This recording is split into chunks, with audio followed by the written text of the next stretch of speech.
Well, I'm joined now here at Westminster by Conservative MP Ben Bradley, who represents Mansfield in Nottinghamshire and who's a former Vice Chair of the party. Thank you very much for your time today.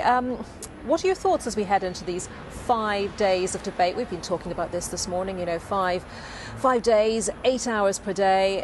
There's going to be a lot of discussion on various themes related to Brexit.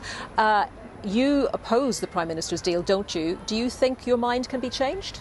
I think it would be incredibly difficult without the deal being changed. She's been certainly very clear that she feels this is the only option on the table. I think that's a disappointing approach, to be honest, but I hope over the course of the next, what will be very long days, it seems, we might be here till, in theory, 3 o'clock in the morning today, actually, I hope that we'll see colleagues stand up and put forward alternatives, as I hope to do. I think there are other options out there, and on both sides of the argument, people have been laying out what those alternatives are. So, you know, we need to make clear the case for the reasons why we don't support this deal, but actually also lay out those alternative proposals as well. Of the other options out there, what interests you most, if not Theresa May's deal itself? Well, you know, I think there are opportunities for better deals, truthfully, though we are obviously late in the day at this point. But actually, we've been talking for a long time about what has been called, you know, a Canada-style deal or a Plan A Plus style deal that is a looser trading arrangement that gives us more independence. If the Prime Minister's right and the EU aren't willing to consider a deal that works for us as a United Kingdom, I don't think we've got anything to fear from leaving without one, particularly if we can accept that now and talk to the European Union about how we manage that transition to what we would call a clean Brexit.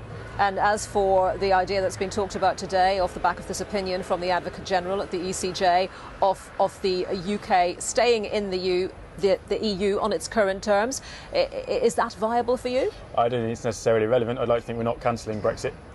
Certainly my constituents in an area that voted 71% to leave will be pretty horrified by that. And actually, you know, faith in democracy is sometimes pretty brittle anyway. I certainly feel that going down that kind of route would really damage our democracy in this country. And have you been sounding out your constituents in the recent weeks and months? Because that's very much been Theresa May's thrust in recent weeks, hasn't it? To say, to talk directly to the people and to say to MPs, listen to your constituents. Yeah, and I have been.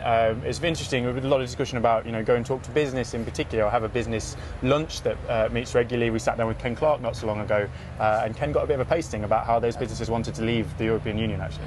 You were just speaking about what your constituents have been saying recently about the deal. Have they been persuaded in any way by what Theresa May has had to say, that this is, in her opinion, the only realistic deal and the only realistic way forward? I think obviously it's a divisive issue. I've heard from constituents who want me to support the deal. I've heard from constituents who want to remain. But the vast majority, I've done some local polling of about 600 or 700 people have taken part in that, and it's overwhelmingly nearly 3/4 of people would prefer to leave on world trade terms than for me to vote for this deal. So resounding in my constituency. And I do think that in communities like that, you know, coalfield area like Mansfield, when people voted to leave, the idea they didn't understand what they were voting for, you know, I'm under no illusion they had complex views about customs arrangements, but they certainly felt that leaving meant leaving all those institutions, not paying into that budget and not being bound by European Union rules. I don't think the deal delivers that.